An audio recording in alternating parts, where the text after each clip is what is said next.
Hey, everybody, you are live on Shally's Alley. Wake up, it's Friday. It is Friday, April 12th. Geez, the year has gone by. What does that make it? January, February, March, April. We're in the second quarter, right? January, February, March. January, February, March, April. So this is already the beginning of the second quarter. So for those of you out there who are looking for a job and your recruiter said, we won't be hiring until the second quarter, that's now. Oh, so very interesting guest today with us here live on Shally's Alley. It's completely unscripted. The gentleman that you see in front of you with the very classy grandfather clock and collection of, I'm sure, highly important and very expensive books is John Kelly. John actually invited me to I don't know if it was a podcast, but he wanted me to do an appearance on his regular show, and I didn't show up. Can you believe that? I had the wrong time, and I was like, hey, when's the show? And he's like, you mean the one that was an hour ago? I'm like, whoopsie. So he was very, very kind to me and let me make up for it by recording a video, and then he posted the video on his YouTube channel. Did a really good job with editing and everything. So anyway, he's got a channel, and his YouTube channel and his actually also LinkedIn group are about HR science. And of course, that's the fun stuff we're going to talk about today is we did it all for science. So John is a scientist who specializes in people analytics, and a topic that we have not had anybody on Shally's Alley about, which is compensation. Yeah, that's right. You heard that here first. So people analytics, org design, and compensation are his specialties. I was really curious to interview John for a couple of reasons. I'll post your channel and your group up there in a second. But what I wanted folks to kind of hear a little bit about is this other world that as recruiters and people in talent acquisition, we often run into. But when I say run into, it's kind of like you're doing a fast sprint and then out of nowhere comes a wall and you like flat right into it, right? And that is compensation. You know, we have candidates, they're like, well, you know what, the market's really paying this and you're only offering that. So yeah, good luck. And, you know, as recruiters, we got to go back to our hiring managers and to our TA leadership and the business leadership and say, can we please have a little bit more money? This is what the marketplace. And then, of course, you know, the compensation team says, well, that's not what our survey says. So here's the guy that told you that's not what our survey says. So can you please tell us about just tell recruiters what it's like to be in compensation and deal with recruiters. Like absolutely, a story. Absolutely. And thank you for having me here. Absolutely. So a lot of my career has been compensation. I did come up through the HR side, not the science side. So I've been doing people analytics in benefits, compensation, and then itself for the past 20 years. But most of that has been in compensation, right? We are sort of that brick wall, right? And like very honestly, like I feel terrible going back to recruiters and saying like, hey, you spent a month on this awesome candidate and everything's all ready, and now there's a slight tweak and I have to say no to it, right? That's not a spot that we want to be in. So with compensation, like you're talking about, there's these market surveys, and there's a few different ones out there. There used to be more, and they sort of consolidated a little bit. And very honestly, none of them are good.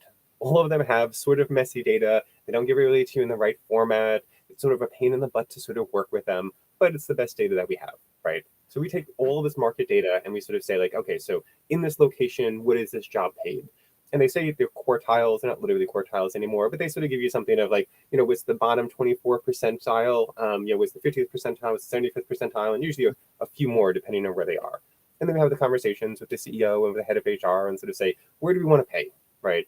There's a huge problem right now where since tech roles are so important, everyone's like, well, we got to pay though at the 75th percentile. And everybody else will hit the 50th or below sometimes, which is not fun. What happens to that, right? We all pay tech jobs a little higher, right? The survey goes around, we submit all of our data to the survey, and now, hey, tech jobs were a little bit higher. But now I'm paying 75% on the higher one, right? So then it goes a little higher, and a little higher, and a little higher, and a little higher. Did it ever come down? Sorry? Does it ever come down? No, it doesn't. Exactly, right? So there's some roles like this. And like honestly, I love technology. I do coding in the work that I do. I love analytics, right? So like I love tech jobs, and most of my friends are developers. I actually went to school to be a developer for a little while. So like this is nothing against that field. But if you sort of look at the value added to it, the compensation sort of becomes a little misaligned just due to these sort of HR practices, right? So it's a lot of stuff that we're trying to do within the compensation team to sort of balance these things down. And there are some roles like tech jobs, usually a lot more men applying to those roles than females. Usually a lot more whiter people applying to those roles than non-white people. Oh, so this And we is have all stuff to that you're calculating. Like you've got, okay, exactly, so right? you're not just looking at like internal equity, you're actually looking Yeah, at external gender diversity and racial diversity and yeah, tenure and okay.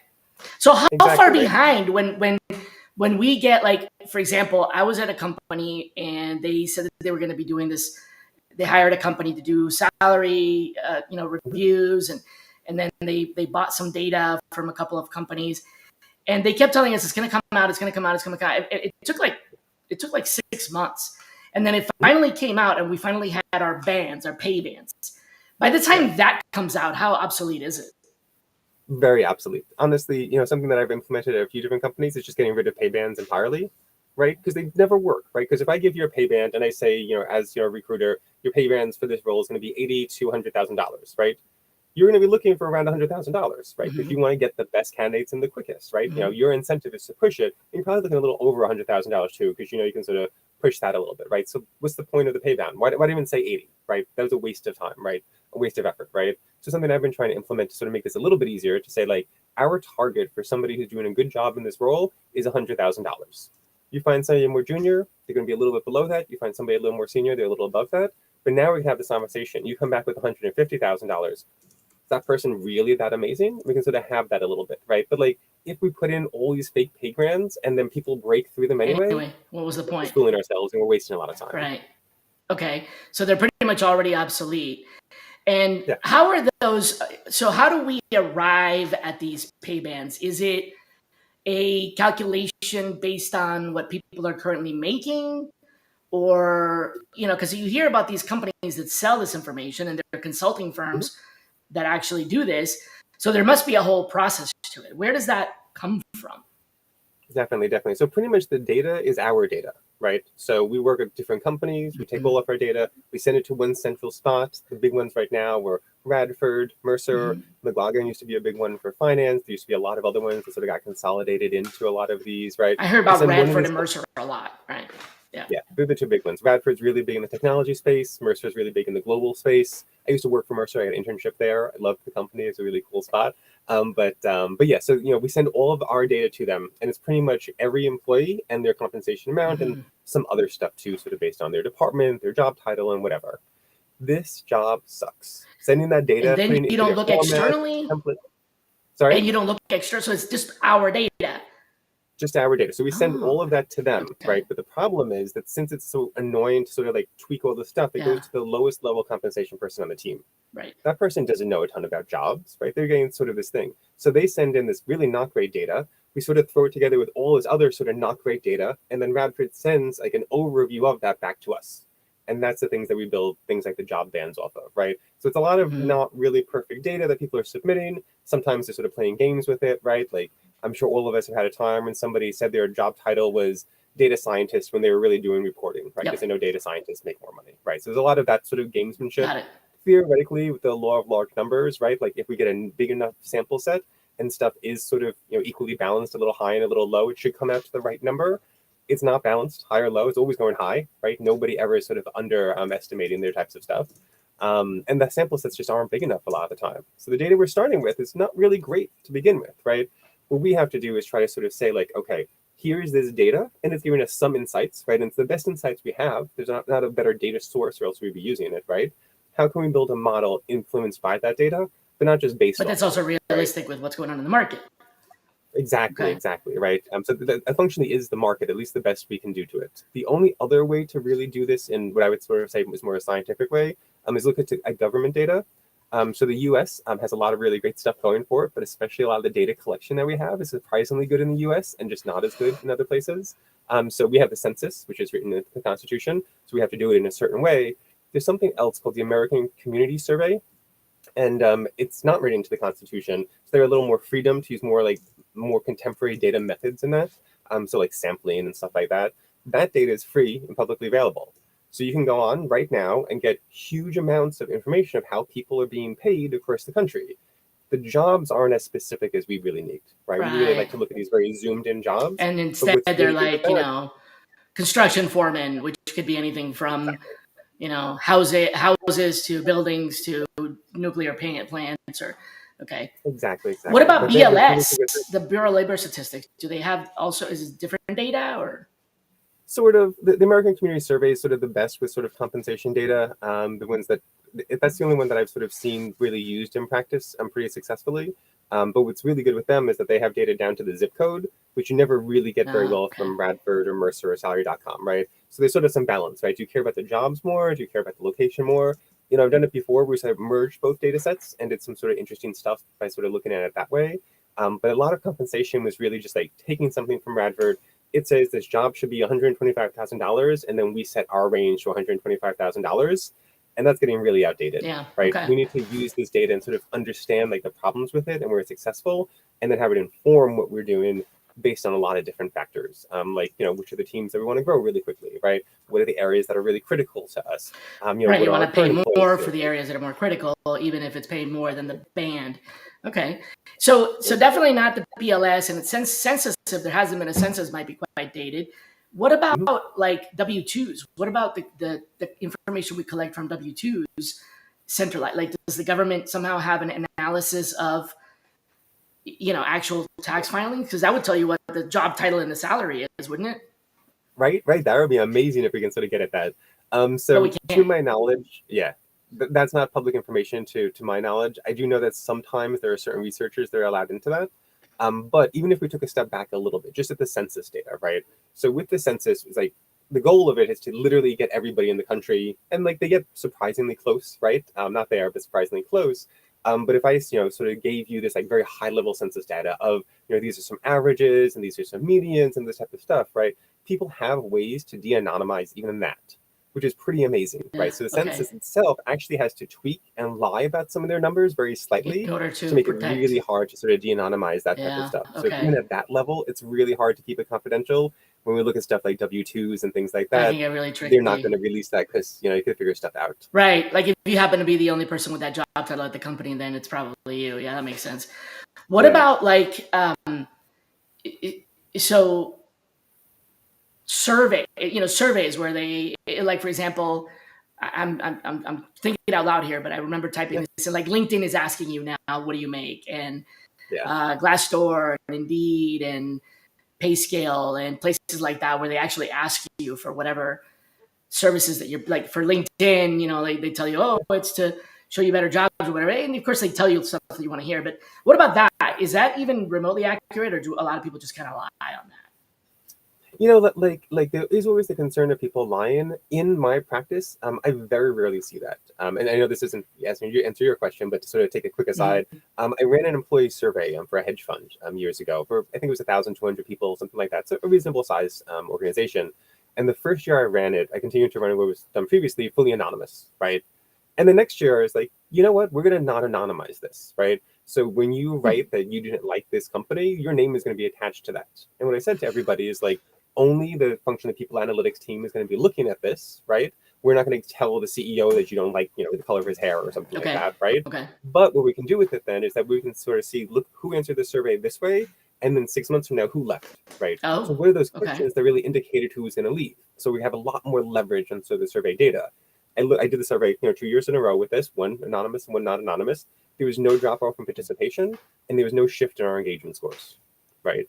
So I don't think anonymization is really the thing that most people sort of say that like people answer a lot more truthfully. I don't think they do. I think a lot of employees are looking for avenues to sort of share that. The same thing with exit interviews, right? People say like, oh, we need a form for an exit interview because people aren't truthful during the exit.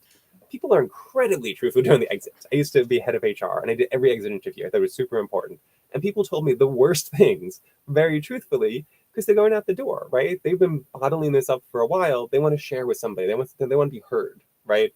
So the sort of the anonymous side of it, I don't think that that's really there in a lot of this type of stuff. And I think we can be a little more public and a little more open with Okay. it and still get sort of the same results for the data. So it's not really being utilized. Like LinkedIn's data is not being utilized. Only they use it, obviously. But what Yeah, about right. like Glassdoor and Indeed and PayScale and stuff? Do they use that, or does that ever end up in our comp charts? It does.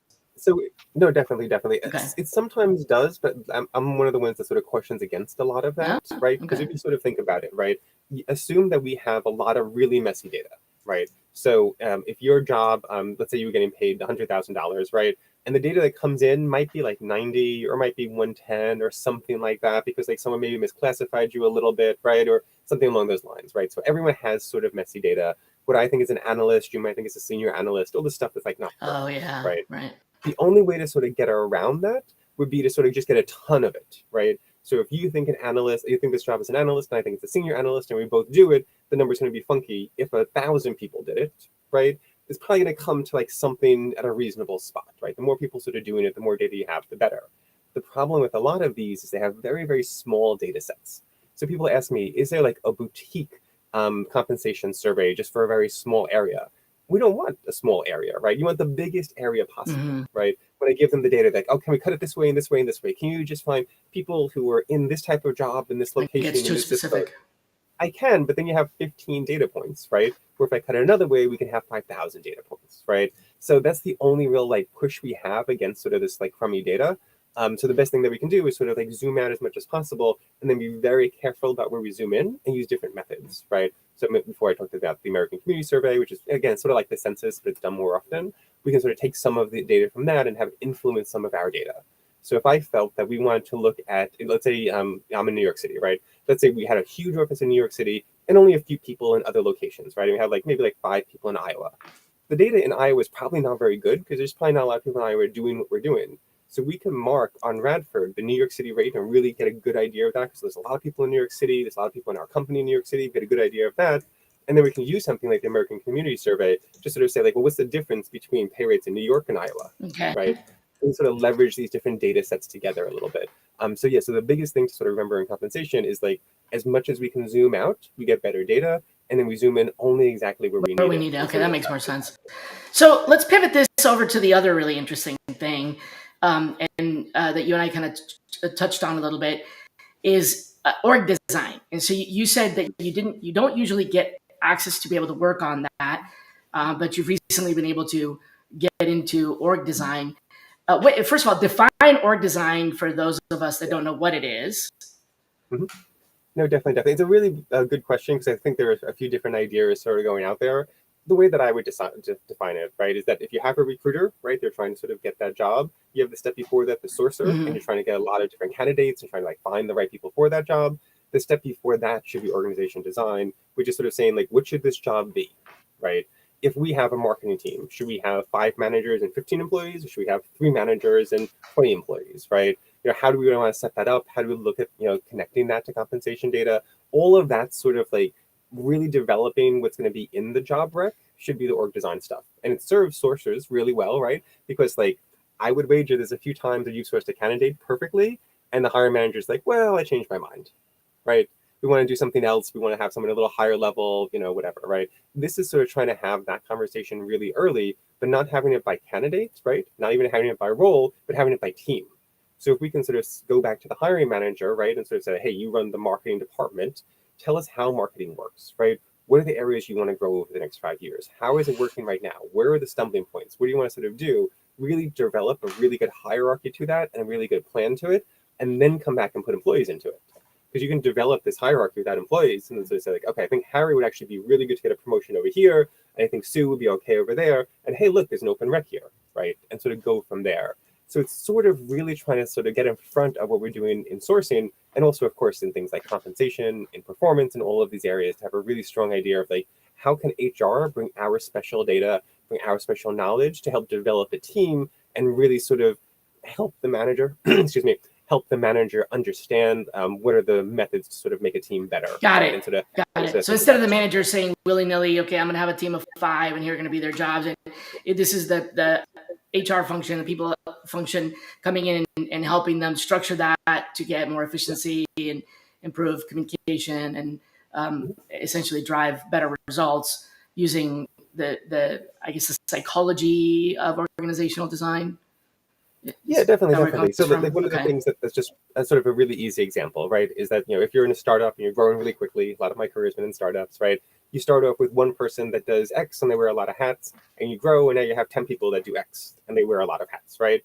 Should we have 5 people that are doing X and 5 people that are doing Y and sort of split up the role that way? Should we let everybody sort of continue to sort of do everything? Is that more efficient? If it's like a call center, maybe that is, because you just need a lot of people to answer the phones.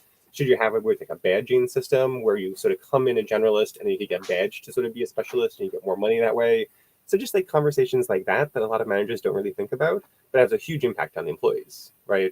How many levels do we have? How many of them are going to be Right. managerial? Right. Do you want a specialist manager or do you want a generalist manager over the team? Every time I have these conversations with some of the business, they come in and they're like, I need X, Y, and Z. And they're very firm about And it. then I'm like, you. awesome. What are your concerns? 2 weeks later, it's nothing like that anymore. And they're much happier. Interesting. Okay. Yeah. That's great to hear. So, is it possible? How do you get into that? How do you get into org design? Is it you go in through analytics? You're going through HR? Like, what's the career transition for that? And I think you hit on a great point with this, right? Because like this is one of the problems. There's not a lot of easy ways to get into it, especially if you didn't have sort of a history in HR. So like I never got an org design role. I got really good at compensation, and then I always sort of built an org design practice either within Outside of compensation that, or okay, sort of next to it. got it. Because at the end of the day, like the things that you need to think about it for sort of developing a team are similar to what you need to think about for compensation, right? What's the thing that needs to get done? What are the jobs that are going to do that thing? And then how do those jobs sort of interact with each other? So getting really good at comp really helps you good with org design, right? To sort of understand that. But then there is also that larger element where in compensation, obviously we're focusing on money and those aspects. And this is really sort of taking a step back and sort of seeing like, how does the team work? What are the different models that we can sort of use for the team and sort of do that. So I do hope that, org design does become just like a normal specialty that people can go into. I hope there's a lot more like schools for it and a lot more written about it. That's really useful. As much as I love our HRBPs, like I think that this is a specialty itself. And I don't think just like having an HRBP trying to do this without more training is always the most successful because it's sort of really data focused, right? Understanding what a team is, being able to look at things like turnover, being able to look at sort of why people have been turning over, right? What aspects of this team are really working and which ones aren't, look at the compensation, sort of a pretty data heavy focus with, of course, a lot of conversation to sort of make people feel good about it. Okay. Yeah. All right.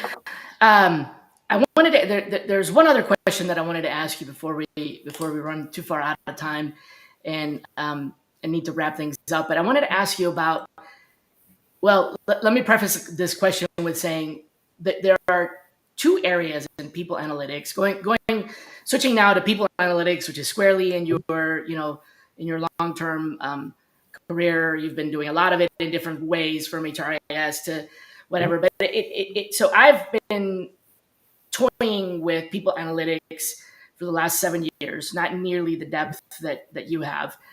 But I did, essentially accidentally stumble into it when I was getting tagged to do workforce planning stuff and talent pool mapping and identification. And that sort of led into workforce analytics and people analytics and so on. And then I actually had a job for 2 years doing people analytics, global head of people analytics.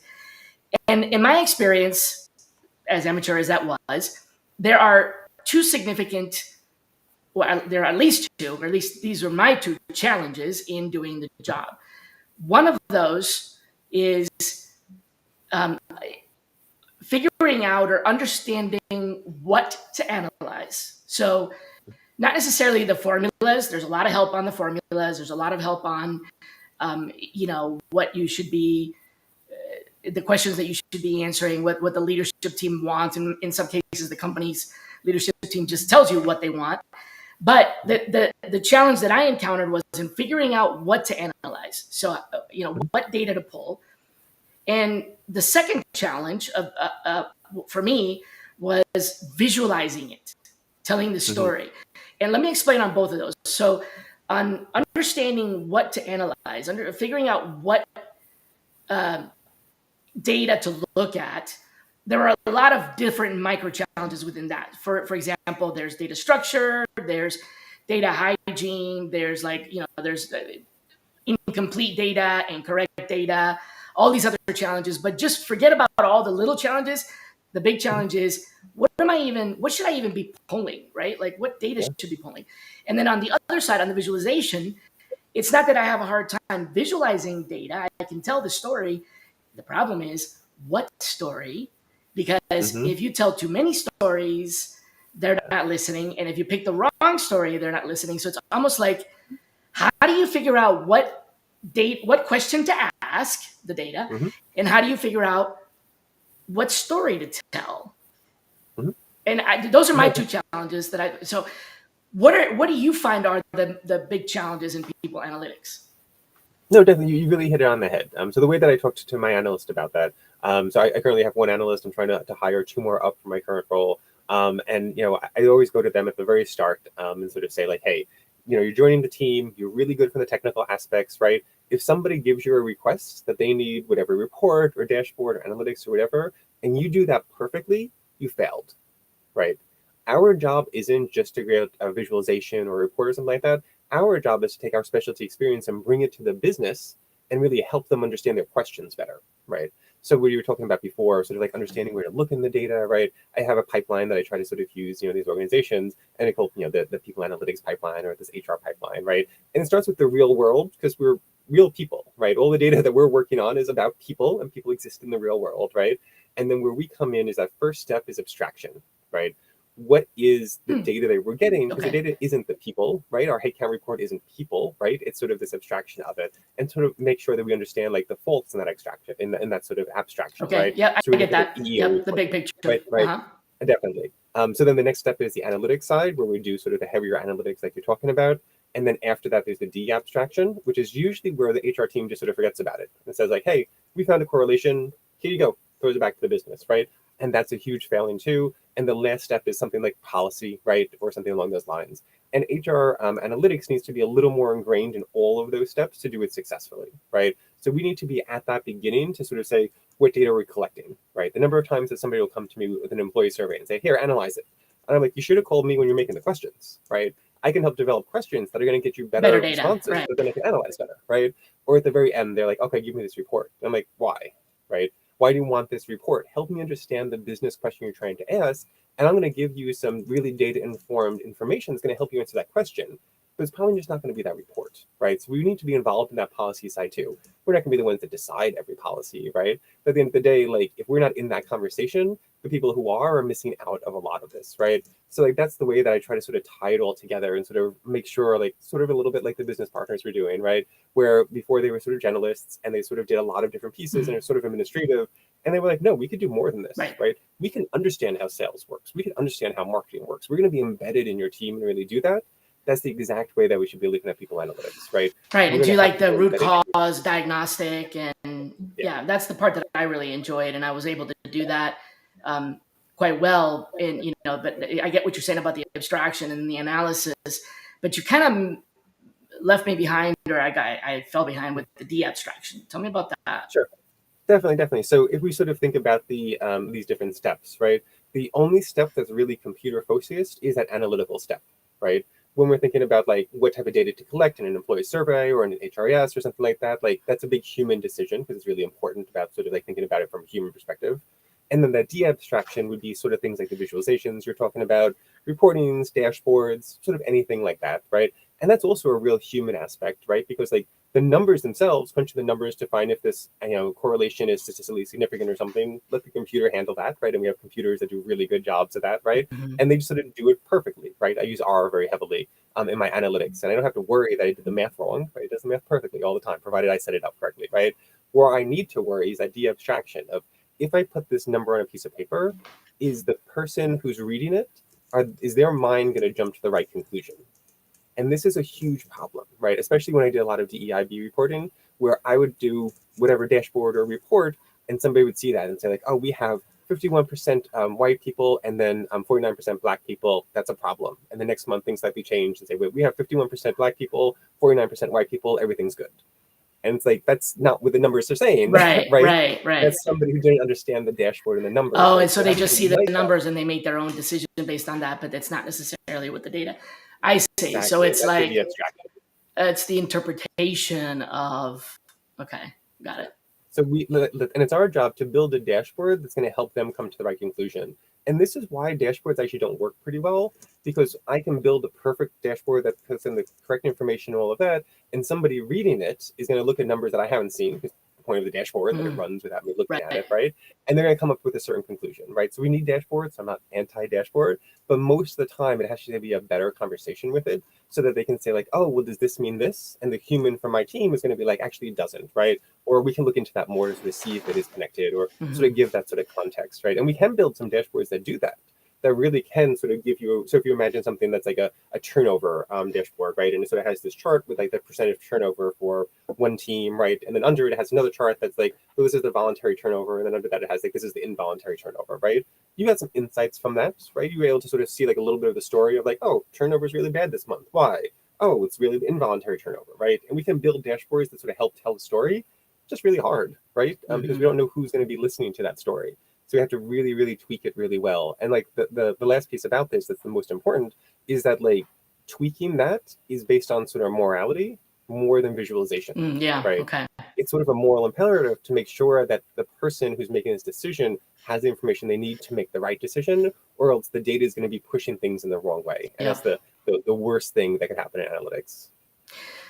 Well, I thought I had the last question, but I lied. You just made me think of something, and I'm very fond of I'm very attached to my definition of the difference between dashboards and scorecards. But I would love to Okay. hear yours. Interesting. The So, difference between coming a from, dashboard and a scorecard. definitely coming from compensation. So we do executive scorecards a lot. Yeah. And with them, if anyone hasn't sort of seen it, the executives will have a few different goals, and then they sort of have, increase revenue by 20%, right? And then at the end of the year, they'll have, oh, we increased it by 25%, and then there's some formula that sets their executive compensation based off of that, right? So I would say that to me, scorecards are sort of making sure that there's some sort of metric on top of it to sort of say, are we meeting or not meeting this metric, right? So it could be turnover. We want to have turnover under 20% this year. So that's the scorecard aspect of it. And currently turnover is at 22%. We really need to figure something out, right? We're reporting, we could just have a lot of different reporting that doesn't really have that metric. There's a huge push for OKRs. I'm not a fan of OKRs, honestly. I think that it's a solve that people feel is pretty universal, but only works in sort of certain use cases of it. But an OKR, like at the heart of it, right, is trying to sort of say, let's use a number to sort of say if we were successful or not. So I think that there So is an that movement. OKR would be more akin to a scorecard.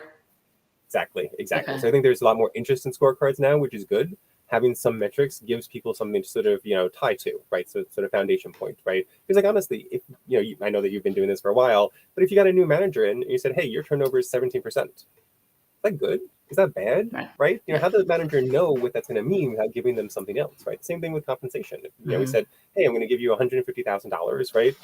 You have some guess about how the market's working by talking to your friends, right? But that's pretty biased, right? You're in a pretty small bubble. You don't have a ton of information. So like, is that good, right? Is a 3% increase good? Well, it's entirely relevant on, the previous jobs that you had. If you had 4% increases for your entire career, 3% looks like junk, right? You had 2%, 3% looks really good. When I'm doing compensation, I don't know what your experience was at previous companies, right? So there's all this type of stuff that like, we sort of assume that like, oh, well, at this company, 3.5% is the average. So if you're at 4%, then you should be really happy with it, and 3 really unhappy. But we never tell the employees that, right? And it's the same thing with analytics, right? We sort of You should be happy with your 3%. That's all we can afford. right. And But that's companies less can than afford the depreciation of the dollar. Well, it's still less for us too.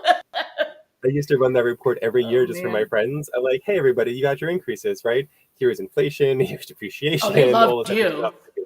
Yeah, right. Yeah. But yeah, and this is the thing that I really hope that people analytics is going towards, right? Of sort of not just sort of being in the corner and just like running this report or dashboard or like whatever, but being really involved in the business. Because like, I've been a manager too. There's times that if I just had this one more piece of information, I could do a better job being a manager, right? I could manage my team better. Yeah. I could sort of make sure that I'm making them happier, or I'm sort of keeping them for longer. Right. There's or lots doing of some different stuff ways like to that. do that, and that's But to do that, you need to be really involved in it, right? And that's where people analytics is going. And I would love to say if we were there, but and that's a little bit of why we're trying to do some stuff like this, right? Talk to larger communities to this, try to encourage people to come into people analytics. Try to make some videos, try to show people different aspects of it. There's a lot of different things that I think if we can do it well with people like you and me and get more people involved and asking the right questions, it could be a really different world a few years from now. And at the end of the day, like, your job is a huge impact on your life. So maybe people's lives could be a lot Yeah, better. it's definitely a big impact. So I'd like to interrupt this broadcast for a special thank you to our sponsor, who makes it possible for me to keep the lights on. This is a nonprofit broadcast here, and as you know, John, it costs money to do things like hosting and hiring the Restream platform and all that. So Gem very graciously has sponsored the first half of the year and made it possible for us to actually keep the lights on. So thank you very much to them. And also wanted to point everybody to John's LinkedIn and YouTube channel, well, LinkedIn group and YouTube channel, where what he just mentioned about some of the videos that he does, I've learned some from his YouTube channel there. So check out srcn.co/JK4Tube or JK4HR and visit those two. But yeah, to wrap up, I think what you were saying in my summarization is I get asked a lot, very frequently. I get asked for executive dashboards, and to me that seems kind of like a counter, like it doesn't belong. So I wanted to clarify that around dashboards and scorecards. I see it this way. I'm very partial to this definition of it. To me, the dashboard is like the dashboard in your car. It tells you how fast you're going. It tells you how much gas you have in the tank, what your engine temperature is, how inflated your tires are, all these system diagnostics. But the executive isn't the driver of the car. The executive is perhaps the passenger, and they don't need to see any of that. They just want to know if we're getting closer, or are we there yet, or how long till we get there.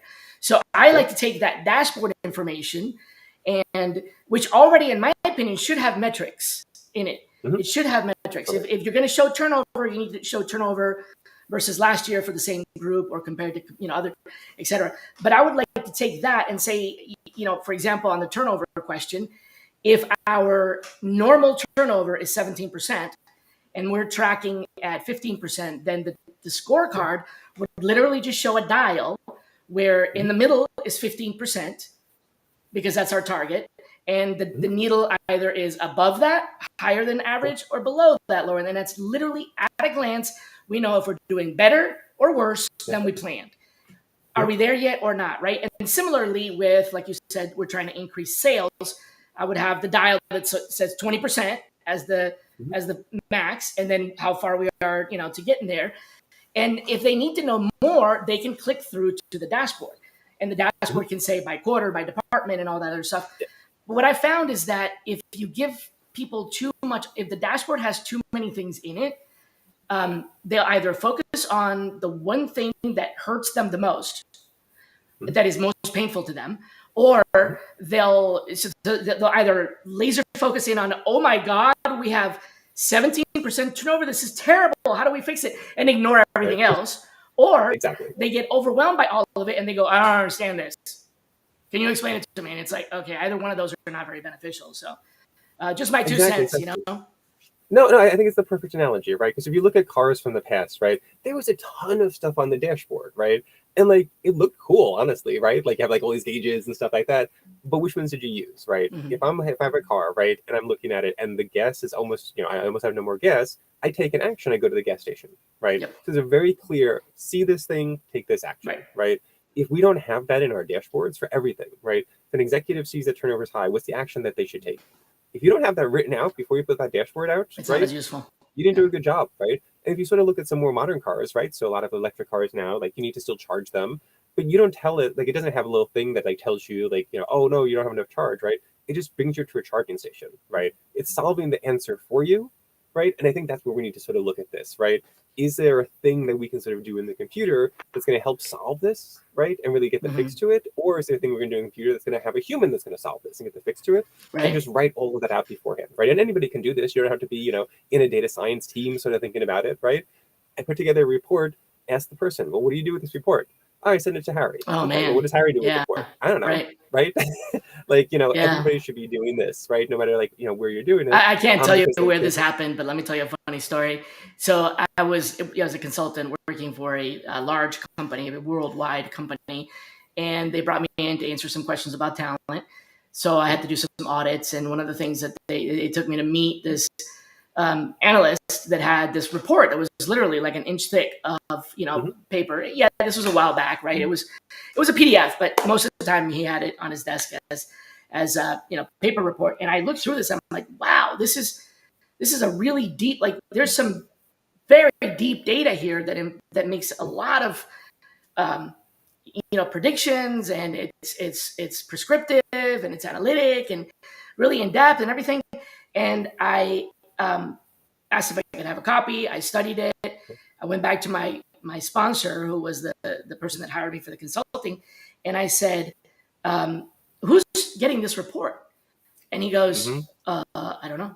So I went back to the report writer, and I said, who are you sending this to? And he's like, nobody. I'm like, who's seeing it? Is it being published anywhere? No. So you just make this report every year, and it just sits there.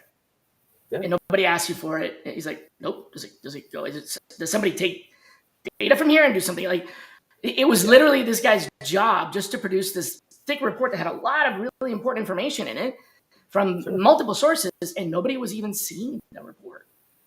Right. I was shocked. Like, well, what's the point of this? Well, somebody somewhere before, someone at some point had asked the question, and they obviously were an officer, and they had mandated that this report be produced. They have since moved on. Exactly. And so the report no longer has a customer, but the report is still being produced because it's always been done. Yep. And it's like, wow. It's unfortunately so common. That happens all the time. And like, I think what you're describing is like a pretty big scale to it, of like making a few inches of binders. But the reports that we run, right? Somebody has some like, oh, I think it would be interesting to know this data. I don't really care if it's interesting or not, right? Are you gonna make a different business decision on it, right? Okay, we put together the data, build the dashboard, go through all this type of stuff, serve it to them. They look at it, they're like, oh, that was interesting, or wasn't, right? Do we really and then need I have to maintain that for 6 more years after they leave, right? That's like, it's not adding value to do we really need this? What we really want to do, right? And also, it's like, it's not helping me. I'm not going to learn more stuff by building this sort of dumb report. No, but if you're doing that report and something screams at you, you need to. Yeah. That's my advice: is you see something in there, you need to report it to somebody. You take it, don't just sit on the report. But totally. So that definitely brings us pretty much close to the end here. There are 2 things that every guest is punished with when they attend Shally's Alley, and they are brave enough to brave the live episode. Because folks, you guys know this is not scripted. John didn't know what I was going to ask. I didn't know what I was going to ask. I'm just kidding. So the 2 questions are: first of all, who should be our next guest? Yeah. So it's really hard because I was going to say Adam, but Adam's the way that I found your show. Adam does, a lot of really cool analytical stuff. I have a good friend, Mandy, who I think, might be interested if she wants to sort of talk a little more publicly. And then also it's up to them to accept, right? Just because you nominate them doesn't mean. So Mandy, what? Yeah, I'll send you a link to it afterwards. Okay. I'll send you her link because I don't want to say her name in case she doesn't want to do this. She's not really in front of the camera often, but she's just such an amazing professional. Right.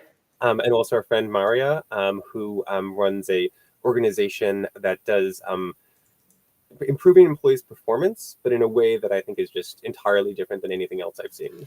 Cool. So I think they're both really cool. I don't want to sort of out them without asking first. No problem. I'll invite them and say, hey, just because you nominate doesn't mean that I don't push anybody, but I do like to discover new people, especially as we get into new topics.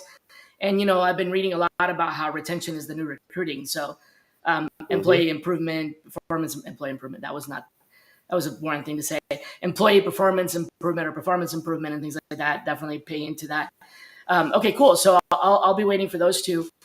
And the last question is for folks to watch this. A lot of them watch the recording or the playback during the weekend because not everybody's available at 1 on a Friday. And not everybody is in a place in the world where 1 on a Friday is their 1 on a Friday. So I want folks to have something to really sort of noodle on. What would you like people to think about? Not an answer, not some sort of pulpit-based um, Right. epiphany, but what would you want them to really chew on and think about over the next few days? So, since I know a lot of your audience are from the recruiting side and the sourcing side and other parts of HR, I would sort of challenge the audience to think about what are the problems in society that are not related to HR. And I think that if you sort of try to pull it apart a little bit, a lot of the issues that we're sort of hitting in life are related to HR, and in how we're having employees sort of work with each other, in how we're sort of moving to remote environments and what that means. There's a lot of sort of impacts to society based on that and how we pay people, right? There's a lot of problems with money in the world, and especially, in moving to a few people. So I think if you really sort of lean into that, there's so much the power that we have where I think HR feels like we don't have a lot of power, right? The times that I've been sort of like, doing people analytics, being the back of back office, right? Feeling so out there. But I think we really do have a lot. And I think we can make some changes in very small ways that a lot of executives wouldn't be against, right? So if we went out and sort of said like, hey, we're gonna pay everybody at the company the same amount of money, right? Executives probably aren't going to be cool with that. There's some hurdles to it. But really trying to sort of run some better analytics, look at stuff a little bit better, remember that there are humans out there Right. and that this isn't just affecting them at work, but it's affecting their entire lives, right? One of the worst things you could do to somebody is to terminate them. The number of times that people, commit suicide after that, right? Or just have a really terrible, experience through that. It's more traumatic than a car crash, right? Mhm. So there's a lot that we have, both really good and really bad. And I would, really challenge HR people to sort of say, what are the things that we can change? And I don't think there's a hell of a lot of them. I think we have a lot more power than we really know. All right. So the question is, think about what are the problems in society? What are the societal problems that are not related to HR? Yeah. Deep thought. All right. We'll leave people with that. And with that, thanks again to Jem. Thank you, John, for spending your time with us today. Check out the YouTube channel, and we will see you guys all back here next Friday, April 19th, with Chris Rosenell as our guest. So until then, be kind to yourselves. Bye, everybody.